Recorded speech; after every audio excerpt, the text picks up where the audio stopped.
روز روز کے جھگڑوں سے تنگ آ کر نذیر صاحب اپنے کمرے میں گئے اور بیگ نکالنے لگے۔ اس میں انہوں نے اپنے چند جوڑے کپڑے رکھے، اداس آنکھوں سے اپنی مرحومہ بیوی زبیدہ بیگم کی تصویر اٹھائی اور آہستہ سے بولے، ہم نے کتنی محبت سے پال پوس کر اپنے اکلوتے لاڈلے بیٹے کو بڑا کیا تھا۔ یہ کہتے ہی ان کی آنکھوں سے آنسو بہنے لگے، مگر فوراً خود کو سنبھالتے ہوئے بولے، نہیں، یہ کمزور پڑنے کا وقت نہیں۔ انہوں نے آنسو پوچھے، بیوی کی تصویر بیگ میں رکھی اور اپنے ایک دوست عبد الرحمن کو فون کیا جو اولڈ ہوم میں رہتے تھے۔ بھری ہوئی آواز میں بتایا کہ اب وہ بھی اولڈ ہوم میں ہی رہنا چاہتے ہیں۔ یہ سن کر عبد الرحمن سکتے میں آ گئے۔ ان کے پاس پوچھنے کے لیے بھی الفاظ نہ تھے۔ نذیر صاحب نے بس اتنا کہا کہ میں روز روز کی ذلت سے تنگ آ چکا ہوں اور 1 گھنٹے میں تمہارے پاس پہنچ رہا ہوں۔ اتنا کہہ کر انہوں نے اپنا گھر چھوڑا اور بیگ اٹھا کر نکلنے لگے تو دیکھا کہ ان کا بیٹا اور بہو اپنے کمرے میں بیٹھے چائے اور سنیکس کا لطف لے رہے ہیں، مگر دونوں میں کسی نے یہ نہیں پوچھا کہ آپ بیگ لے کر کہاں جا رہے ہیں۔ نہ کسی نے روکنے کی کوشش کی۔ روز روز کی بےعزتی اور تضحیک کی بھری زندگی سے ہار کر نذیر صاحب اولڈ ہوم پہنچ گئے۔ کچھ ہی دنوں میں وہاں ان کے کئی دوست بن گئے۔ سب مل بیٹھ کر حال احوال پوچھتے، باتیں کرتے، صبح شام ہلکی پھلکی ورزش بھی کرتے۔ آہستہ آہستہ نذیر صاحب کو اولڈ ہوم میں سکون محسوس ہونے لگا۔ گھر کے مقابلے میں جہاں زیادہ چین تھا، سب ایک ساتھ کھانا کھاتے تھے، جبکہ گھر میں ہر روز لڑائی جھگڑا ہوتا تھا۔ نذیر صاحب کا دل ٹوٹ چکا تھا۔ وہ اکثر اپنی بیوی کی تصویر سے باتیں کرتے اور کہتے، تو مجھے پہلے ہی چھوڑ کر چلی گئی، مگر اس بیٹے نے بھی میرا ساتھ نہ دیا جس کے لیے میں نے اپنی زندگی کھپا دی۔ ایک دن نذیر صاحب اولڈ ہوم کے صحن میں ٹہل رہے تھے کہ اچانک باہر ایک گاڑی آ کر رکی۔ سب بزرگ اس کی طرف دیکھنے لگے اور سوچنے لگے کہ آج پھر کوئی بد نصیب بوڑھا یہاں چھوڑا گیا ہے جس نے نہ جانے کتنی محنت سے اپنے بچوں کو پالا ہوگا۔ آج پھر کوئی آنسوؤں بھری آنکھوں کے ساتھ اس دروازے سے اندر آئے گا۔ اتنے میں گاڑی سے ایک نوجوان لڑکا اترا، اس کے بعد ایک عورت جو شاید اس کی ماں تھی۔ اس عورت کی عمر تقریباً 60 برس کے قریب ہوگی۔ سر پر دوپٹہ ہونے کی وجہ سے چہرہ صاف نظر نہیں آ رہا تھا۔ پھر گاڑی سے تقریباً 35 سال کی ایک عورت اتری جس کے ہاتھ میں ایک بیگ تھا۔ اس عورت نے وہ بیگ اس بزرگ عورت کے ہاتھ میں دیا اور اس سے کچھ باتیں کرنے لگی۔ وہ بزرگ عورت خاموشی سے سنتی رہی۔ پھر وہ دونوں واپس گاڑی میں بیٹھ کر چلی گئیں اور بزرگ عورت کچھ دیر تک اولڈ ہوم کے باہر کھڑی رہی، پھر بھاری دل سے آنسو پوچھتے ہوئے اندر گئی۔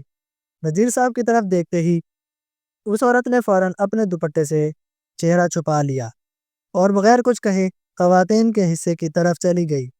نذیر صاحب کے ساتھ کھڑے ایک بزرگ بولے، آج پھر ایک ماں کی ممتا کو رون دیا گیا، ایک اور ماں کے خواب توڑ دیے گئے۔ نذیر صاحب بار بار اس عورت کے چہرے کی طرف دیکھ رہے تھے۔ انہیں لگ رہا تھا جیسے وہ اس عورت کو جانتے ہوں، مگر سمجھ نہیں پا رہے تھے کہ وہ کون ہے۔ اکثر نذیر صاحب کو دیکھتے ہی وہ عورت اپنے دوپٹے سے آدھے سے زیادہ چہرہ چھپا لیتی۔ ایک دن وہ عورت باغبانی کے کام میں لگ گئی ہوئی تھی کہ اسی وقت نذیر صاحب ٹہلتے ہوئے وہاں آ گئے۔ کام کرتے کرتے اس عورت کے سر سے دوپٹہ ہٹ گیا۔ اس کا چہرہ دیکھتے ہی نذیر صاحب کے پاؤں تلے سے زمین نکل گئی۔ نہ جانے کتنے سوال ان کے ذہن میں آ گئے۔ اس لمحے ان کا ایک دوست آیا اور بولا، کھانے کا وقت ہو گیا ہے، تم کہاں گھوم رہے ہو اور تم اتنے گمسم کیوں ہو؟ سب لوگ ڈائننگ ہال میں موجود ہیں مگر تم نہیں تھے، اس لیے ہم بلانے آ گئے۔ نذیر صاحب نے خود کو سنبھالتے ہوئے کہا، نہیں، کوئی بات نہیں، بس تھوڑی دیر ٹہلنے آ گیا تھا۔ کھانے کے بعد نذیر صاحب کی نظریں بار بار زینب بی بی کو تلاش کر رہی تھیں۔ وہ ان سے پوچھنا چاہتے تھے کہ آخر ایسا کیا ہوا کہ انہیں یہاں آنا پڑا۔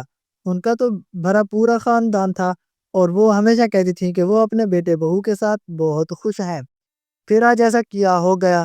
نذیر صاحب نے وہاں کام کرنے والے ایک شخص سے پوچھا کہ 2 دن پہلے جو ایک خاتون آئی تھیں وہ آج کھانے نہیں آئیں۔ اس نے بتایا کہ وہ آج بہت دکھی ہیں، اس لیے کھانے سے انکار کر دیا ہے۔ آخر جوان کے بیٹے بہو ان کے ساتھ کیا ہے، وہ دشمن بھی کسی کے ساتھ نہ کرے۔ وہ صبح سے اپنے کمرے میں بیٹھی رو رہی تھیں، اسی لیے ان کا دل بہلانے کو باغبانی کام دیا گیا تھا۔ یہ سن کر نذیر صاحب کا دل اور بے چین ہو گیا۔ وہ جاننا چاہتے تھے کہ آخر زینب بی بی کے ساتھ کیا ہوا ہے۔ اسی لیے کچھ دیر بعد وہ خواتین کے حصے میں زینب بی بی کے پاس گئے۔ نذیر صاحب کو سامنے دیکھ کر وہ کچھ گھبرا گئیں۔ تب نذیر صاحب نے کہا، میں جانتا ہوں آپ مجھے پہچان لیا ہے، مگر میں جان سکتا ہوں کہ آپ اس حال تک کیسے پہنچی؟ زینب بی بی نے کچھ نہ کہا، مگر ان کی آنکھیں بھر آئیں۔ یہ دیکھ کر نذیر صاحب کا دل اور ٹوٹ گیا۔ ان کا دل چاہا کہ چیخ چیخ کر اس دنیا سے پوچھیں کہ آخر بڑھاپے میں ماں باپ کو بوجھ سمجھ کر کیوں نکال دیا جاتا ہے۔ انہیں خیالات میں گم نذیر صاحب صحن میں ٹہل رہے تھے کہ اچانک ان کا پاؤں پھسلا اور وہ گرتے گرتے ایک درخت کو پکڑ کر سنبھل گئے۔ قریب سے گزرتے ایک ملازم نے فوراً پوچھا، انکل جی آپ ٹھیک ہیں نا؟ کہیں چوٹ تو نہیں لگ گئی؟ پاؤں دکھائیے، اگر لگی ہو تو ابھی پٹی کر دیتا ہوں۔ نذیر صاحب نے کہا، نہیں زیادہ چوٹ نہیں لگی، بچ گیا ہوں۔ یہ کہہ کر وہ بینچ پر بیٹھ گئے اور چند ماہ پہلے کا واقعہ یاد کرنے لگے جب وہ باتھ روم میں پھسل کر گر گئے تھے۔ ان کے پاؤں میں شدید چوٹ آ گئی تھی، مگر بہو نے دیکھ کر بھی نظر انداز کر دیا اور بیٹا الٹا ان پر چلایا کہ آپ ذرا سنبھل کر کام نہیں کر سکتے، ہر وقت ہمیں ہی پریشان کرتے رہتے ہیں، اگر کوئی کام نہیں ہوتا تو مت کیا کریں، اپنے کمرے میں آرام سے بیٹھا کریں۔ ایک دن جب نذیر صاحب کا چشمہ ٹوٹ گیا تو انہوں نے بیٹے سے کہا، بیٹا چشمہ ٹھیک کروا دو، نظر ٹھیک نہیں آ رہی۔ یہ سن کر بہو چیخ پڑی، بس چارپائی پر بیٹھے بیٹھے خرچے بڑھاتے رہتے ہیں، نہ کوئی کام دھندا، بچوں جیسی حرکتیں ہو گیا ہے آپ کی۔ نذیر صاحب کتنی ہی بار اس طرح بے عزتی ہو چکے تھے، انہیں تلخ یادوں میں گم تھے کہ سامنے ان کے پرانے دوست عبد الرحمن آتے دکھائی دیے۔ عبد الرحمن کے چہرے پر مسکراہٹ تھی۔ انہیں دیکھ کر نذیر صاحب بولے، کیا بات ہے عبد الرحمن، آج تو بڑے خوش نظر آ رہے ہو۔ تب عبد الرحمن نے کہا، آج میرے بیٹے کی سالگرہ ہے، اس کا فون آیا تھا، وہ آج مجھ سے ملنے آنے والا ہے، اسی لیے میں بہت خوش ہوں، بہت دنوں بعد اس کا چہرہ دیکھنے کو ملے گا۔ عبد الرحمن کی بات سن کر نذیر صاحب کچھ پریشان ہو گئے اور بولے، جس بیٹے نے تمہیں اس حال میں اولڈ ہوم چھوڑ دیا، سال میں کبھی کبھار ملنے آتا ہے، تم اس کے لیے خوش ہو رہے ہو؟ تو تب عبد الرحمن نے کہا، میں اسی میں خوش ہوں کہ کم از کم میرا بیٹا مجھ سے ملنے تو آ رہا ہے، میرے لیے یہی بہت ہے۔ مگر نذیر صاحب ناراض ہو کر ان کے بات سے سنے بغیر اپنے کمرے میں آ کر بیٹھ گئے اور سوچنے لگے کہ یہ قصہ صرف میرے یا زینب بی بی کے ساتھ نہیں ہے، اس اولڈ ہوم میں رہنے والے ہر بزرگ کی اپنی ایک کہانی ہے، ہر ایک کے یہاں آنے کا کوئی نہ کوئی وجہ ضرور ہے، بغیر وجہ کوئی بھی اپنی مرضی سے اولڈ ہوم نہیں آتا، جب تک انسان اندر سے ٹوٹ نہ جائے، یہاں آنے پر مجبور نہیں ہوتا۔ مگر دیکھو سبھی بزرگ اپنی تلخ یادیں بھلا کر یہاں زندگی گزارنے پر مجبور ہیں، کچھ وقت کے ساتھ خود کو ڈھال لیتے ہیں اور خوش رہنے کی کوشش کرتے ہیں، جبکہ کچھ لوگ میری طرح ہیں جو ہر وقت اپنے بچوں، بیٹوں، بیٹے بہو اور پوتے پوتیوں کو یاد کر کے آنسو بہاتے رہتے ہیں۔ گھر کی محبت بھی دل میں ہے اور اسی گھر میں ملے زخم بھی۔ نذیر صاحب کو شاعری لکھنے کا بہت شوق تھا، اس لیے دل کا بوجھ ہلکا کرنے کے لیے کبھی کبھار شعر لکھنے بیٹھ جاتے تھے۔ ایک دن جب وہ کاغذ پر اپنے خیالات کو نظم کی شکل دے رہے تھے تو اپنی حالت بیان کرتے ہوئے آنکھیں بھر آئیں، آنسو چھپاتے ہی تھے کہ آواز آئی، حاجی صاحب آپ کے بیٹے اور بہو آپ سے ملنے آئے ہیں، ساتھ آپ کا پوتا بھی ہے۔ یہ سن کر نذیر صاحب چونک گئے اور چہرے پر ناگواری کے آثار آ گئے، دل میں سوچنے لگے، آج میرے بیٹے کو میری یاد کیسے آ گئی۔ دفتر میں گئے تو ان کا 5 سالہ پوتا احمد انہیں دیکھتے ہی دادا دادو کہتا ہوا دوڑ کر آیا اور ان کی ٹانگوں سے لپٹ گیا۔ نذیر صاحب کی آنکھوں سے آنسو بہنے لگے، وہ اب تک ضبط کر کے اولڈ ہوم میں جیسے جی رہے تھے، مگر پوتے کو دیکھتے ہی دل کمزور پڑنے لگا۔ پھر فوراً خیال آیا کہ یہ وقت مضبوطی سے اپنے فیصلے پر قائم رہنے کا ہے۔ غصے سے بیٹے کو دیکھتے ہوئے بولے، تم یہاں کیوں آئے ہو؟ چلے جاؤ، کسی سے ملنے کی ضرورت نہیں ہے، میں یہاں بہت خوش ہوں اور سکون سے زندگی گزار رہا ہوں، کم از کم یہاں بات کرنے والا تو کوئی ہے۔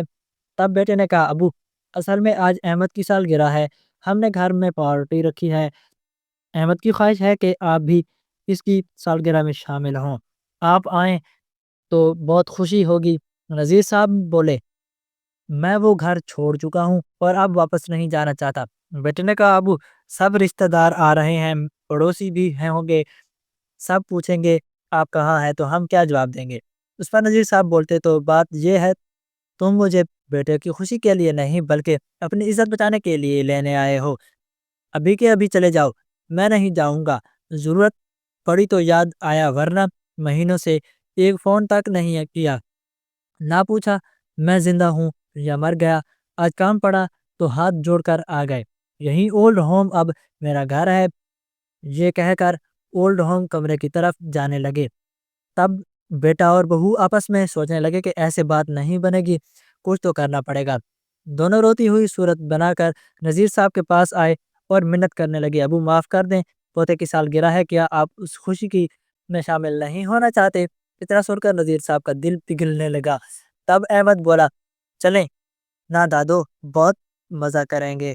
پوتے کی بات سن کر وہ خود رو نہ سکے، اگرچہ بیٹے بہو کی حرکتوں کی وجہ سے جانا نہیں چاہتے تھے، مگر احمد کے کہنے پر مان گئے۔ بولے، ایک شرط ہے، میں صرف سالگرہ تک جاؤں گا اور اس کے بعد مجھے واپس اولڈ ہوم چھوڑنا ہوگا۔ بیٹا بہو مان گئے۔ احمد کی سالگرہ بڑی دھوم دھام سے منائی گئی، سارے رشتہ دار، پڑوسی اور پرانے دوست آئے۔ بہت دنوں بعد سب سے ملاقات ہوئی، مگر نذیر صاحب نے کسی سے کچھ نہ کہا اور مسکرا کر پوری پارٹی کا لطف لیا۔ البتہ دل میں سوچ رہے تھے کہ کل جو سرپرائز میں اپنے بیٹے کو دینے والا ہوں، اس کا انہوں نے کبھی تصور بھی نہ کیا ہوگا۔ پارٹی کے بعد رات ہو چکی تھی، اس لیے وہ گھر ہی رک گئے۔ کمرے میں سونے گئے تو بیوی زبیدہ کی یادوں میں کھو گئے۔ وہی آوازیں گونجنے لگیں، آپ اور روٹی لیجئے، ابھی گرم ہے، ایک اور کھا لیں، آپ کھاتے ہیں تو مجھے سکون ملتا ہے۔ وہ سوچتے رہے کہ ایک زبیدہ تھی جو مجھے پانی تک خود اٹھانے نہ دیتی تھی، اور ایک بہو ہے جس نے مجھے ہر کام پر لگا رکھا تھا۔ سب کچھ کرنے کے بعد بھی عزت نہ ملے تو ایسی زندگی کس کام کی؟ انہوں یادوں میں نہ جانے کب آنکھ لگ گئی۔ صبح اٹھتے تو دیکھا بیٹا اور بہو تیار کھڑے ہیں۔ بہو ریحانہ بولی، ابو تیار ہو جائیں، ہم آپ کو واپس اولڈ ہوم چھوڑنے چلتے ہیں۔ دل میں وہ یہی چاہ رہی تھی کہ کہیں ابو مستقل یہاں رکنے کا نہ سوچ لیں۔ نذیر صاحب سب کچھ سمجھ رہے تھے، خاموش سے تیار ہوئے۔ گاڑی میں بیٹھتے وقت انہوں نے بہو کے چہرے پر اطمینان بھری مسکراہٹ دیکھی اور دل ہی دل میں سوچا، آج جو سرپرائز میں تمہیں دینے جا رہا ہوں، اس کے بعد تم اولڈ ہوم کا نام لینا بھی بھول جاؤ گے۔ یہ سوچ کر وہ گاڑی میں بیٹھ گئے۔ ایک لمحے کو گھر کو دیکھا اور دل میں کہا، جہاں دل کو سکون نہ ہو وہاں رہ کر کیا کرنا، میرا اصل ٹھکانہ تو اب میرا اولڈ ہوم ہی ہے۔ یہی تو اچھا ہے کہ یہاں میں اپنے حساب سے کھاتا ہوں، اپنے حساب سے رہتا ہوں اور جو دل چاہے وہ کام کرتا ہوں، کسی کی چیخ نہیں ہوتی۔ جیسے ہی اولڈ ہوم کے سامنے گاڑی رکی تو بیٹا اور بہو اتر کر باہر کھڑے ہو گئے۔ نذیر صاحب بھی گاڑی سے اترے اور اندر جانے لگے، مگر چند قدم چل کر رک گئے اور پیچھے مڑ کر بیٹا بہو کو آواز دی۔ وہ دونوں گاڑی میں بیٹھنے ہی والے تھے کہ آواز سن کر رک گئے۔ نذیر صاحب نے کہا، واپس مت جاؤ، مجھے تم دونوں کو کسی سے ملوانا ہے۔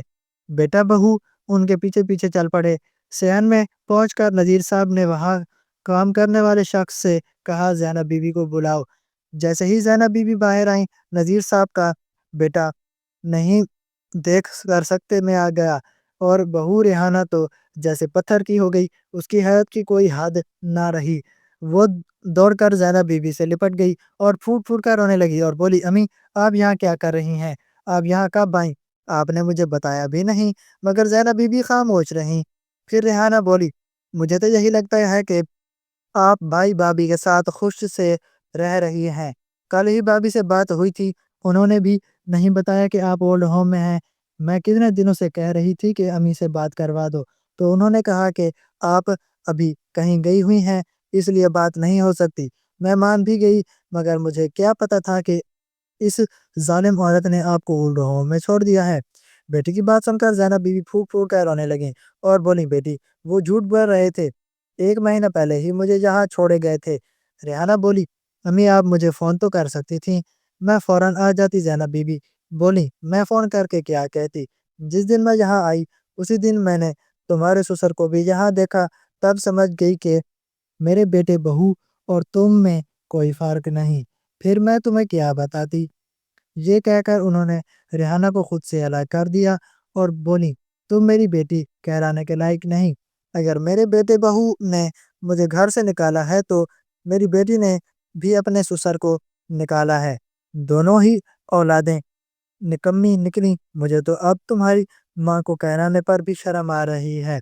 ماں کی بات سن کر ریحانہ کا سر شرم سے جھک گیا، بولی امی مجھے معاف کر دے، مجھ سے بہت بڑی غلطی ہو گئی، میں نے کبھی نہیں سوچا تھا کہ جو میں خود اپنے سسر کے ساتھ کر رہی ہوں وہی میری ماں کے ساتھ بھی ہو سکتا ہے۔